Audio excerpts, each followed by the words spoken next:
Último dia nos Estados Unidos, né, o evento acabou ontem, né, foi o último dia, e hoje aí é oficialmente o último dia aqui nos Estados Unidos.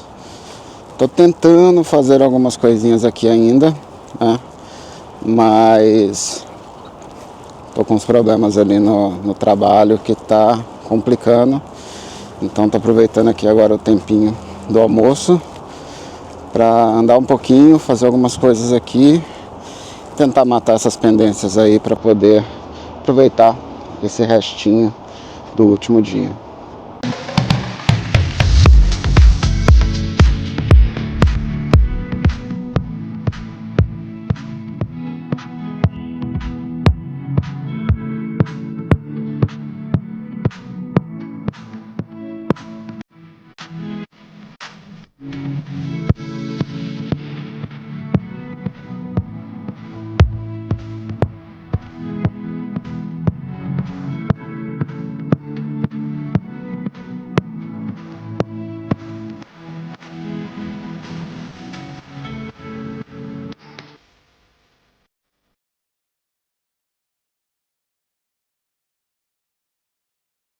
Bom, uma das perguntas que mais eu tenho recebido, né, de quem me acompanha, na grande maioria são pessoas que estão começando, estão, né, fazendo às vezes uma movimentação de carreira e tal, e eu acho isso até normal, até porque eu escrevo até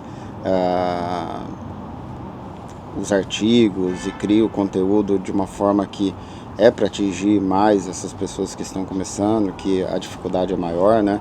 Então assim, eu tenho algumas coisas, principalmente no site, escrito ali mais avançada, mas acho que se eu for pegar ali, né, no total, o meu conteúdo é realmente para quem está começando, para quem está dando seus primeiros passos ou fazendo uma migração de carreira e tudo mais. E é comum eu receber, né, algumas perguntas sobre qual, né, cloud provider escolher, né, e também referente a DevOps.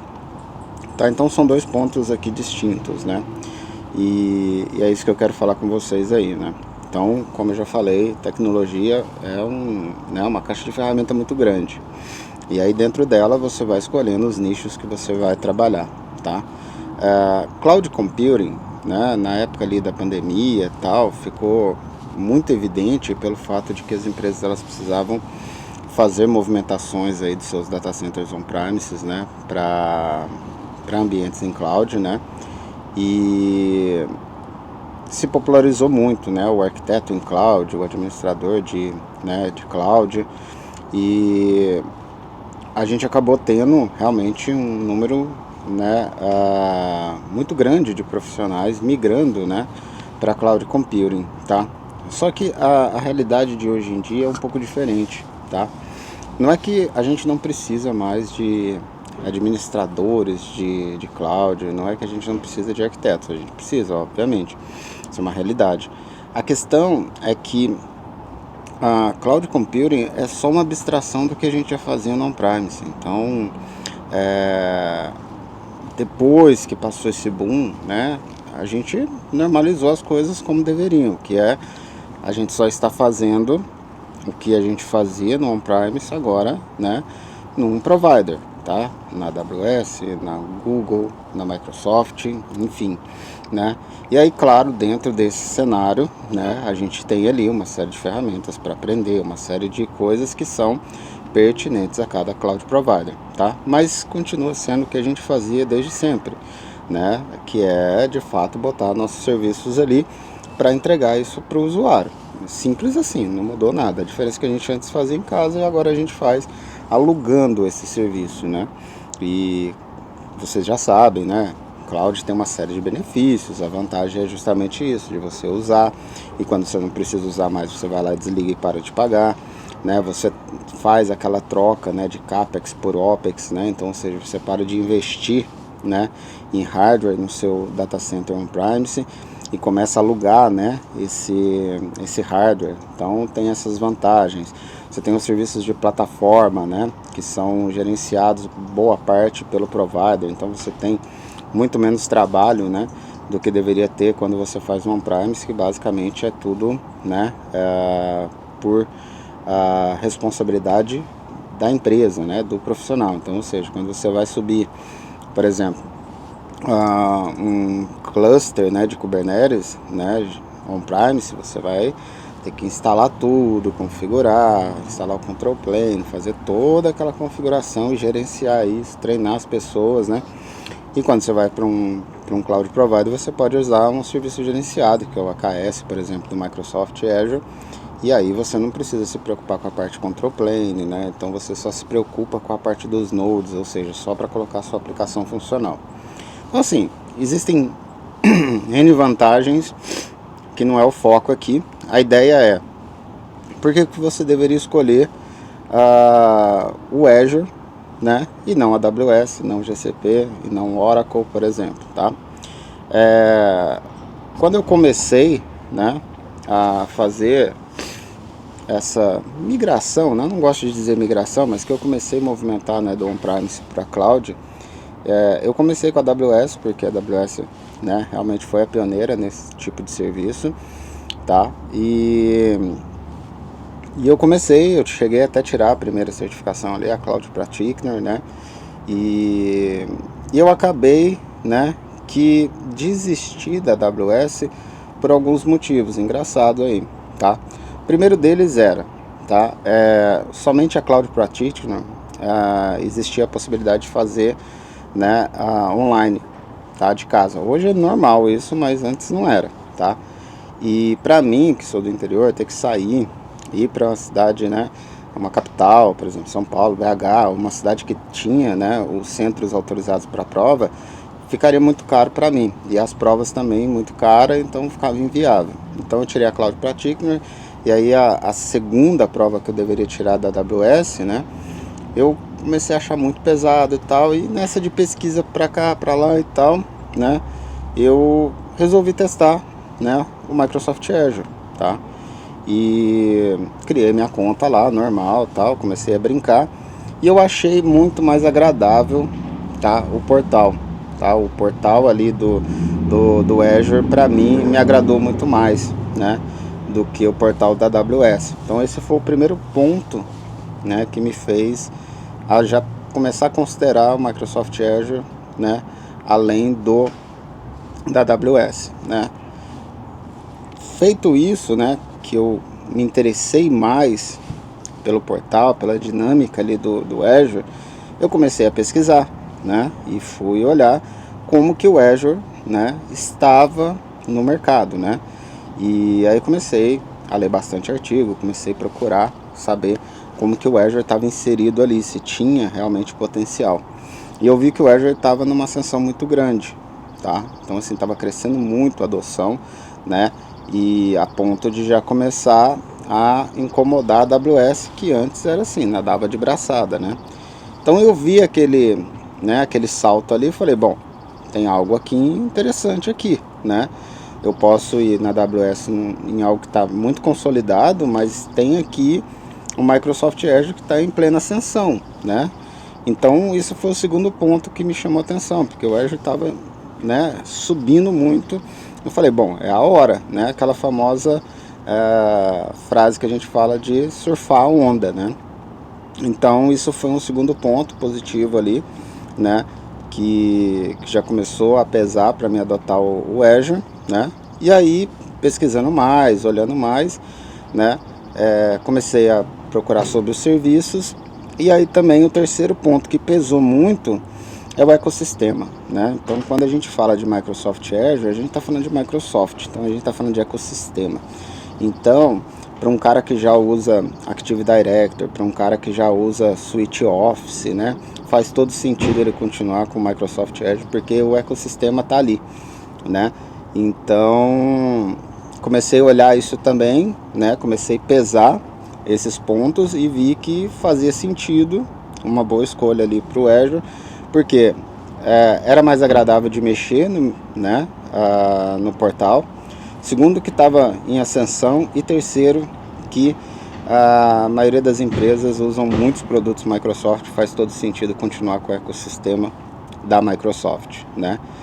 E aí o quarto ponto também, que foi decisivo, foi olhar as provas de certificações. Como eu falei, as certificações são muito importantes para que ela te dê, né, paths de estudo, né, para que você possa se aprofundar, tá?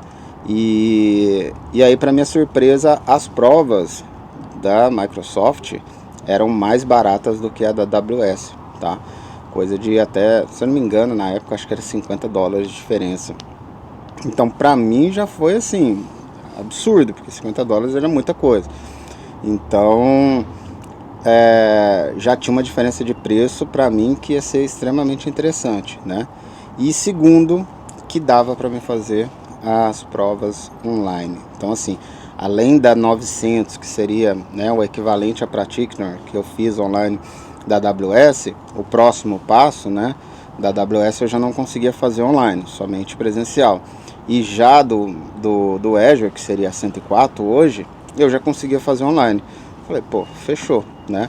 Juntou todos esses pontos aqui, né?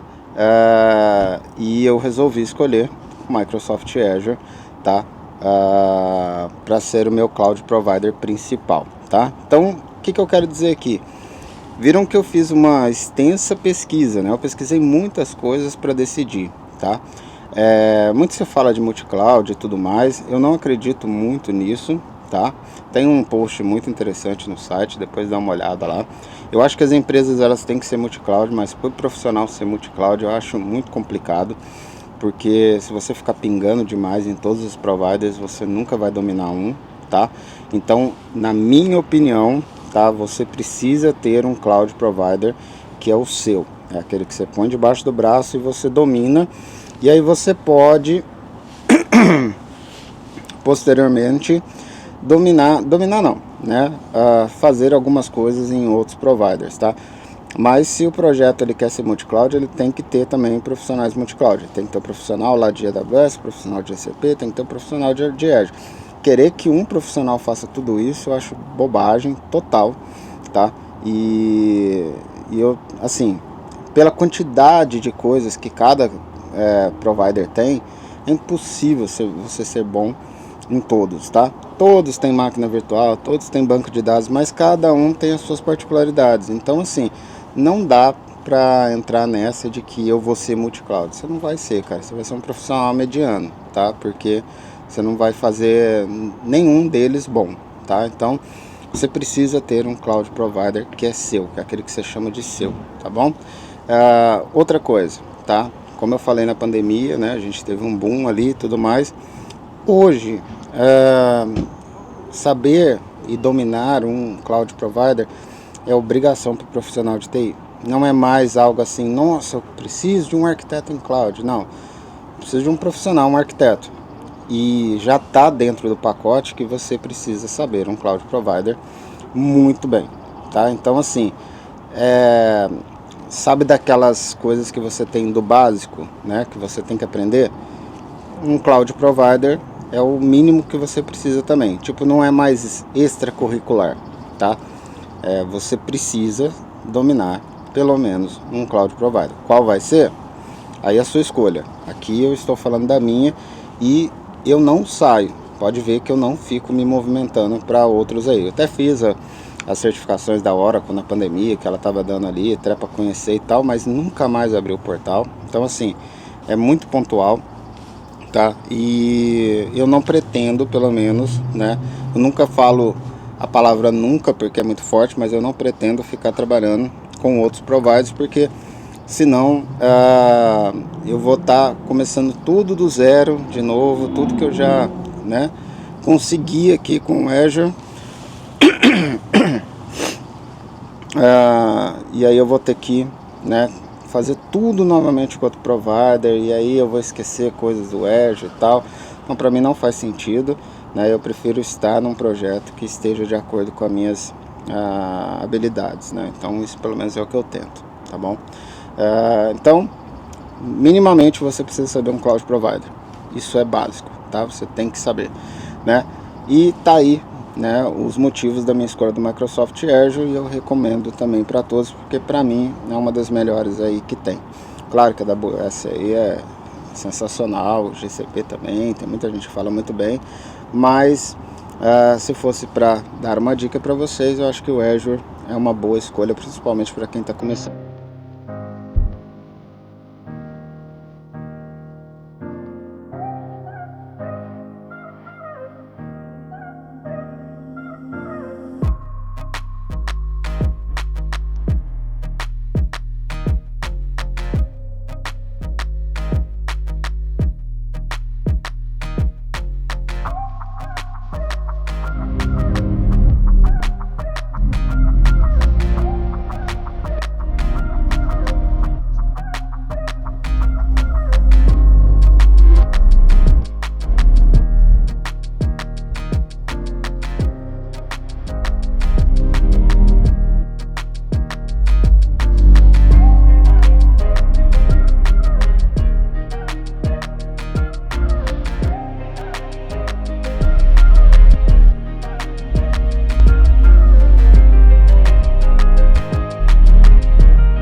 Bom, não ia nem gravar esse pedacinho de vídeo aqui, porque estou no processo de voltar para o Brasil e então é basicamente o mesmo processo de vir para cá. Mas não foi tudo 100% como eu imaginava, né? Teve alguns imprevistos. Tinha planejado de fazer toda a volta aí no final de semana, né? Para não impactar meu trabalho, para poder estar ainda no Brasil, até na minha cidade, né? Domingo já. E aí tá pronto para trabalhar segunda-feira sem problemas, né? Mas por conta do mau tempo aqui em Dallas, eu tinha que fazer minha conexão em Dallas, né? Na volta também. O aeroporto de Seattle teve um atraso ali, mais ou menos de 1 hora, e isso acabou impactando a minha conexão. A gente até chegou, o voo ainda não tinha saído, né, para Guarulhos, mas mesmo assim eles não deixaram a gente embarcar e fizeram um reagendamento, né, do voo para o outro dia, que é hoje, né? Então eu iria sair daqui sábado, né? Chegar no domingo em São Paulo e domingo eu já ia pegar ali o ônibus e ir pra casa, né? Mas trocaram de novo no mesmo horário, porém um dia depois, né? Então uma situação um pouco tensa, porque é a primeira vez que de fato eu tenho um voo cancelado, reagendado, né? Nunca tinha acontecido isso comigo e aconteceu justamente aqui, né? Nos Estados Unidos. Então, assim, fica de reflexão, né? Porque nesses momentos aí é que a gente fica mais apreensivo, né? Então, além de ser algo chato, né, de acontecer, mesmo que fosse no Brasil, aconteceu aqui e aí tudo tem um complicador, né? Porque você tá ali estressado, você não sabe como é que as coisas funcionam, onde você tem que ir, o que tem que fazer. E aí, tendo que falar numa língua que não é a sua, né, que não é nativa, tudo fica muito mais difícil, né? Então, não sabia se de fato eu ia conseguir ainda pegar o voo, se não ia, né, se ia realmente fazer o reagendamento. Aí apareceu que eu tinha que pegar minha mala, e aí eu não sabia se pegava a mala ou se ela já ia para o próximo voo reagendado. E tentando falar aqui com o Customer Services aqui da American Airlines, tava gigante a fila, tinha umas 60 pessoas ali, muita gente impactada aí, né, por conta do mau tempo. E, cara, tava extremamente difícil. No começo, as pessoas que eu tentei ajuda não foram tão amigáveis, e aí eu fiquei um pouco mais estressado, porque realmente a gente precisando de ajuda, precisando de um pouquinho mais de empatia, e o pessoal aqui é bem seco, né? Então foi um pouco complicado de ajeitar as coisas, mas aí com muito custo o pessoal começou a reclamar, eles abriram outros guichês aqui do Customer Services aqui, e aí consegui pegar meu ticket, né, para o novo agendamento, porém só no outro dia, no mesmo horário, 8 horas da noite, então eu ia ter que ficar 24 horas aqui no aeroporto, né? E a primeira atendente que eu conversei, ela pegou e falou, tá reagendado, né? E é isso, foi mau tempo, a gente não pode fazer nada e você tem duas opções. Uma é ficar aqui, esperar, né, o voo até amanhã, 8 horas da noite, que daria um dia aqui no aeroporto, né? Ou sair, pagar um hotel por sua conta e voltar amanhã, né? Aí eu falei, não faz sentido nenhum, né? E também não poderia pegar a minha mala que foi despachada, então minhas roupas tá tudo lá e tudo mais. Aí, pegando essa fila, né, enorme aí do Customer Services, consegui conversar com uma outra atendente que foi muito gente boa. Aí falei, mas não tem nenhum tipo de assistência, é um dia que eu vou ter que ficar aqui. Aí já tinha passado algumas horas, falei, cara, mais de 20 horas que eu vou ter que ficar aqui no aeroporto, né? Onde que eu vou dormir, né? Sem banho, sem nada. E aí ela me arrumou uns vouchers, né? E me colocou pelo menos pra dormir num hotel aqui, perto do aeroporto. Então tive o translado, né? Tanto daqui pro hotel e do hotel pra cá. E mais o hotel e um voucher também de $12 para alimentação. Então, no final das contas, foi um serviço muito bacana que eles conseguiram fazer, pelo menos consegui dormir no hotel, consegui tomar um banho, pelo menos, né? E agora estou aqui desde o meio-dia esperando, né? Porque meu voo sai 8h50 da noite, e aí sim eu vou chegar, né, no Brasil, mas porém agora na segunda-feira, 8 e pouco da manhã também. E aí tem toda aquela jornada, né? Pegar um ônibus ali por volta de 1h da tarde em São Paulo para Passos, e aí são mais 6 horas, 7 horas aí de estrada. Então, né, se Deus quiser, se tudo der certo agora, nenhum imprevisto, e assim espero, segunda-feira à noite ali pelas 9 ali eu já devo estar em casa. Mas foi um perrengue aí na gringa aí que não esperava passar, né? Infelizmente vai impactar um dia de trabalho meu aí que eu não queria, né? Não gosto que esse tipo de coisa aconteça, planejei tudo certinho, então assim, não gosto mesmo de faltar de trabalho. Nunca faltei em todo esse tempo que eu tô nesse projeto, né? Primeira vez. E assim, por mais que eu sei que não foi premeditado, eu não gosto de forma alguma que isso aconteça, né? Então eu gosto sempre de ter as coisas muito avisadas, mas imprevisto acontece, faz parte, né? Mas é isso, às vezes na hora a gente fica muito nervoso, né? Às vezes a gente acha que tá dando tudo errado, mas isso prova que a gente tem que ter calma, tem que ter tranquilidade, né? E é nessas horas que você vê como que o inglês, né, faz toda a diferença, porque principalmente nos momentos difíceis, né, você vai precisar se comunicar, vai precisar de uma informação, precisa entender o que você tem que fazer, e tem muita coisa envolvida, né? Realmente faz uma diferença muito grande, e eu falo que tive até dificuldades porque pelo fato de estar nervoso, estar estressado ali, muitas coisas simples que eu queria perguntar, que eu queria tirar a ideia, né? Eu queria saber como é que funcionava, sumiram da minha cabeça, assim. Então, simplesmente eu não lembrava as palavras e teve momentos que eu realmente não consegui desenvolver, né? Então, eu acho que é uma experiência muito boa por conta disso. Por isso que eu falo para vocês que não é só a questão de viajar, né, turistar, é questão de vocês sempre trazerem isso, né, principalmente para sua carreira, algo que você pode ver, né, como melhorar. Então, com esse problema de ontem, eu já vejo aí pontos aí que eu preciso melhorar no meu inglês, né? E tá atento para que, se caso eu passe por uma situação parecida, né, eu tenha mais vocabulário, eu tenha mais palavras, eu tenha mais, né, desenvoltura para desenvolver uma conversa ali, né, e realmente resolver os problemas que eu estou naquele momento.